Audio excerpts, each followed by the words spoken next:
नमस्कार दोस्तों, स्वागत है आपके अपने YouTube channel NR education class पर। हम आपको इस वीडियो में कक्षा 10वीं प्री बोर्ड परीक्षा 2021 सामाजिक विज्ञान का संपूर्ण पेपर का सॉल्यूशन लेकर आए हैं। हम पिछले वीडियो में हम आपको सामाजिक विज्ञान प्रश्न क्रमांक 1 से लेकर प्रश्न क्रमांक 10 तक के उत्तर बता चुके हैं। इस वीडियो में हम आपको प्रश्न क्रमांक 11 से लेकर प्रश्न क्रमांक 26 तक के सभी क्वेश्चन के आंसर लेकर आए हैं। तो क्वेश्चन क्रमांक 11 में पूछा गया है कि लौह खनिज कितने प्रकार के होते हैं। तो इसका आंसर ये यहाँ पर लिखा है, ठीक है। लौह खनिज 4 प्रकार के होते हैं। पहला हेमेटाइट, ठीक है, इसके अंदर आपको ये लिखना है। दूसरा है मैग्नेटाइट, इसके अंदर ये लिखना है। और तीसरा है लेमोनाइट, इसके बाद चौथा है सिडेराइट, ठीक है। तो ये लोहा 4 प्रकार का होता है, तो आपको ये इसमें लिखना है, ठीक है। इसके बाद क्वेश्चन क्रमांक 12 में पूछा गया है बेरोजगारी दूर करने के 3 उपाय बताइए, ठीक है। तो बेरोजगारी दूर करने के निम्न उपाय हैं, ठीक है। पहली वाली हेडिंग में आपको लिखना है जनसंख्या वृद्धि पर नियंत्रण, तो इसके अंदर आपको ये लिखना है, ठीक है। इसके बाद दूसरी हेडिंग में है लघु और कुटीर उद्योगों का विकास, ठीक है, इसके अंदर आपको ये लिखना है। और तीसरी हेडिंग है व्यावसायिक शिक्षा, तो आपको इसके अंदर ये लिखना है, ठीक है। वीडियो को लाइक और चैनल को सब्सक्राइब जरूर कर लें, क्योंकि हम आपको इतनी मेहनत से वीडियो बना रहे हैं और पहले हम इसको लिखते हैं फिर आपको वीडियो बनाते हैं, तो आप भी वीडियो को लाइक जरूर कर दें। इसके बाद क्वेश्चन क्रमांक 13 में पूछा गया है प्रजातंत्र की सफलता में बाधक 3 तत्व लिखिए, ठीक है। तो इसका आंसर ये रहा। पहली हेडिंग में लिखेंगे गरीबी और बेरोजगारी की बढ़ती संख्या, तो इसके अंदर हम ये लिखेंगे। तो ये आपकी पहली हेडिंग का है, ठीक है। अगर हम आपको इसको पढ़ के बताएंगे तो वीडियो लंबा हो जाएगा। इसके बाद दूसरी हेडिंग में लिखना है जातीयता, क्षेत्रीयता और भाषाई समस्याएं, ठीक है। तो इसके अंदर आपको इतना लिखना है। इसमें से आप कुछ छोटा भी लिख सकते हैं, इसको आधा कर दीजिए, ये ज़्यादा लंबा हो जाएगा। इसके बाद तीसरी हेडिंग में आपको लिखना है निरक्षरता, लोकतंत्र, ठीक है। निरक्षरता में आपको इतना लिखना है।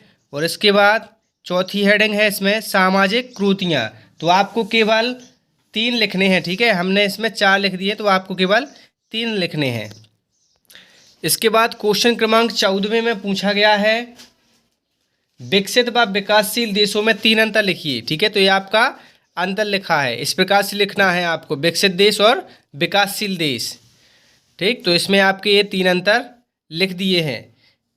इसके बाद क्वेश्चन क्रमांक 15 में पूछा गया है हरित क्रांति की विशेषता लिखिए, 4 विशेषताएं लिखिए, ठीक है। आपको केवल इसमें हरित क्रांति की 4 विशेषताएं लिखी हैं, तो ये आपकी 4 विशेषताएं लिखी हैं। वीडियो को रोक लो या स्क्रीनशॉट लेकर इसको आप लिख सकते हो बाद में भी।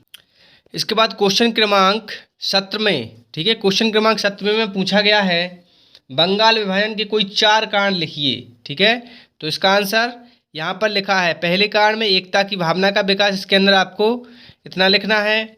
इसके बाद दूसरा है दस्तकारी उद्योगों का विकास, ठीक, इसके अंदर इतना लिखना है।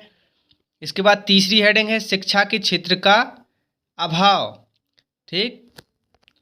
तीसरी हेडिंग में लिखना है शिक्षा के क्षेत्र का विकास, तो आपको इसके बाद चौथे नंबर में लिखना है बंग भंग के कारण सांस्कृतिक चेतना का विकास हुआ। इसके बाद क्वेश्चन क्रमांक 18 में पूछा गया है अथवा वाले भारत के संविधान की विशेषताएं लिखिए। तो इसका आंसर है भारतीय संविधान की विशेषताएं निम्न है, ठीक है। पहली हेडिंग है लिखित एवं विशाल संविधान, ठीक है। तो इसमें आपको इतना लिखना है कि भारत का संविधान लिखित एवं निर्मित संविधान है, भारत का संविधान विश्व का सबसे विशाल संविधान है। इसके बाद दूसरी हेडिंग है संपूर्ण प्रभुत्व संपन्न, तो इसमें लिखना है संपूर्ण प्रभुत्व संपन्न का अर्थ यह है कि भारत अपनी आंतरिक व विदेश नीति का निर्धारण स्वयं करेगा, ठीक है। थोड़ा जल्दबाजी में लिखा है, इसलिए राइटिंग आप समझ लीजिएगा।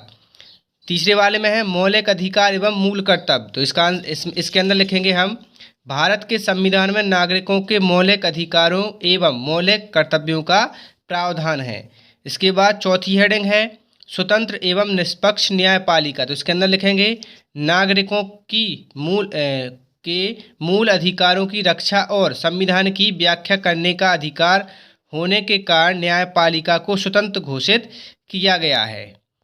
इसके बाद क्वेश्चन क्रमांक 19 में पूछा गया है भारतीय संविधान में प्रस्तावना का क्या महत्व है। तो इसका आंसर है भारतीय संविधान में प्रस्तावना का अत्यधिक महत्व है। संविधान की प्रस्तावना में संविधान निर्माताओं ने संविधान निर्माण के लक्ष्यों, मूल्यों एवं विचारों का समावेश किया है। इसे संविधान की आत्मा अथवा कुंजी भी कहा गया है। ठीक है। इसके बाद क्वेश्चन क्रमांक 20 में पूछा गया है लोकसभा अध्यक्ष के कोई 4 कार्य लिखिए। ठीक है। तो लोकसभा अध्यक्ष के कार्य निम्न है। पहला है सदन की कार्रवाइयों की अध्यक्षता एवं उसका संचालन करना। दूसरा कार्य है सदन में शांति व्यवस्था बनाए रखना। तीसरा कार्य है किसी विषय पर विचार विमर्श के लिए समय निर्धारित करना। ठीक। चौथा है धन विधेयक की पुष्टि करना। और पांचवा है संसद और राष्ट्रपति के मध्य पक्ष व्यवहार करना। इसके बाद क्वेश्चन क्रमांक 21 में पूछा गया है उपभोक्ता के कोई 4 अधिकार लिखिए। ठीक है। तो उपभोक्ता के 4 अधिकार निम्न है। ठीक है। पहला तो है इसका अधिकार वस्तुओं और सेवाओं की जानकारी का अधिकार। तो इसमें हम लिखेंगे जब हम कोई वस्तु खरीदते हैं तब यह पाते हैं कि उस पैकेट पर कुछ जानकारियां लिखित होती हैं, जैसे उस वस्तु को पेच संख्या, निर्माण की तिथि, खराब होने की तारीख व वस्तु बनाने का पता आदि लिखा रहता है। ठीक है। दूसरी हेडिंग लिखेंगे चयन का अधिकार। इसके अंदर लिखना है जब कोई उपभोक्ता कोई वस्तु खरीदता है तो उसे उस वस्तु को चुनने का हक होता है। माना कि आय गैस कनेक्शन खरीदते हैं और गैस डीलर आपको चूल्हा भी साथ खरीदने को दबाव डाल रहा है तो आप उसके विरुद्ध सख्त कार्रवाई दर्ज करा सकते हैं। इसके बाद तीसरी हेडिंग क्षतिपूर्ति का अधिकार। तो इसमें हम लिखेंगे उपभोक्ता को अनुचित सौदेबाजी और शोषण के विरुद्ध क्षतिपूर्ति निवारण का अधिकार है। और चौथी हेडिंग है सुरक्षा का अधिकार। तो इसमें लिखेंगे उत्पादकों के लिए यह आवश्यक है कि वे उपभोक्ताओं की सुरक्षा से संबंधित नियमों का पालन करें। इसके बाद क्वेश्चन क्रमांक 22 में पूछा गया है बाढ़ आपदा आने के 5 कारण लिखिए। ठीक है। तो इसमें हम लिखेंगे बाढ़ आपदा आने के निम्न कारण है। पहला तो है भौतिक भिन्नता होना। दूसरी है तटबंदी और बांधों का टूटना। तीसरी है बेराज से अधिक पानी छोड़ना। इसके बाद चौथी है पूर्ण तरीके से तटबंधों और बांधों का निर्माण होना। इसके बाद पांचवा है पुराने व जीर्ण हो रहे बांधों का होना। छठवां है मैदानों और समुद्र तटीय क्षेत्र में मिट्टी और गाद का जमा होने से नदियों का जलस्तर ऊपर उठना। सातवां है पर्वतीय क्षेत्रों में भूस्खलन द्वारा जलाशयों का बनना। आठवां है वनों का विदोहन होने से जलग्रहण तत्व का नष्ट होना। ये आपके लिए 8 दिए हैं, इसमें से आपको केवल 4 लिखने हैं। ठीक है। 4 नहीं 5 आपको इसके कारण लिखने हैं क्योंकि पेपर में 5 पूछे गए हैं। इसके बाद क्वेश्चन क्रमांक 23 के अथवा में पूछा गया है मंगल पांडे कौन थे। तो इसका आंसर है मंगल पांडे एक सैनिक था जो बैरकपुर छावनी में पदस्थ था। 29 मार्च 1857 को इस सैनिक ने चर्बी वाले कारतूसों को मुंह से काटने से मना कर दिया व क्रोध में आकर अपने अधिकारियों की हत्या कर दी। फलस्वरूप उसे बंदी बना लिया गया व 8 अप्रैल 1857 को उसे फांसी दे दी गई। इसके बाद क्वेश्चन क्रमांक 24 में पूछा गया है साइमन कमीशन का भारतीयों ने विरोध क्यों किया। तो इसका आंसर है 8 नवंबर 1927 को जॉन साइमन की अध्यक्षता में एक आयोग भारत में प्रशासनिक सुधार की जांच कर अपेक्षित सुधार के लिए रिपोर्ट देने के लिए भारत भेजा गया।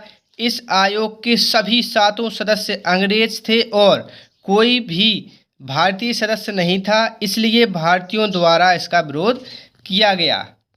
क्वेश्चन क्रमांक 25 में पूछा गया है अथवा में क्वेश्चन क्रमांक 25 का अथवा व्यवस्थापिका के कोई 5 कार्य लिखिए। ठीक, तो इसमें लिखना है व्यवस्थापिका के 5 कारण निम्न है। पहला है कानून का निर्माण, पहली हेडिंग है कानून का निर्माण। तो इसमें आपको लिखना है देश के शासन को संचालित करने के लिए कानूनों के निर्माण का कार्य व्यवस्थापिका करती है। दूसरी हेडिंग है संविधान संशोधन। तो इसमें लिखेंगे संविधान में अगर परिवर्तन करना आवश्यक है तो यह कार्य संविधान द्वारा व्यवस्थापिका को दिया गया है। तीसरी हेडिंग है प्रशासनिक कार्य। इसमें लिखना है व्यवस्थापिका कार्यपालिका पर नियंत्रण करने का महत्वपूर्ण कार्य करती है। चौथी हेडिंग है राज्य व शासन की नीति का वर्णन। तो इसमें लिखना है राज्य को दिशा देने एवं नीति निर्धारण करना व्यवस्थापिका करती है। इसके बाद 5वीं हेडिंग है रिक्त वित्त संबंधी कार्य। तो इसमें लिखना है सरकार द्वारा निर्धारित करों को लगाने और करों को कम अथवा समाप्त करने तथा शासन के व्ययों को स्वीकृति प्रदान करने का कार्य व्यवस्थापिका द्वारा किया जाता है। और इसके बाद अंतिम क्वेश्चन है 26वां। इसमें हमें रूढ़ चिन्ह बनाने हैं। ठीक है, शांत का ऐसा बनेगा, सूर्य प्रकाश का इस प्रकार से बनेगा, धुंध का ऐसा बनेगा, हिम का ऐसा और ओला का बनेगा ऐसा। ठीक है, तो ये हो गया आपका सामाजिक विज्ञान का संपूर्ण सॉल्यूशन। धन्यवाद।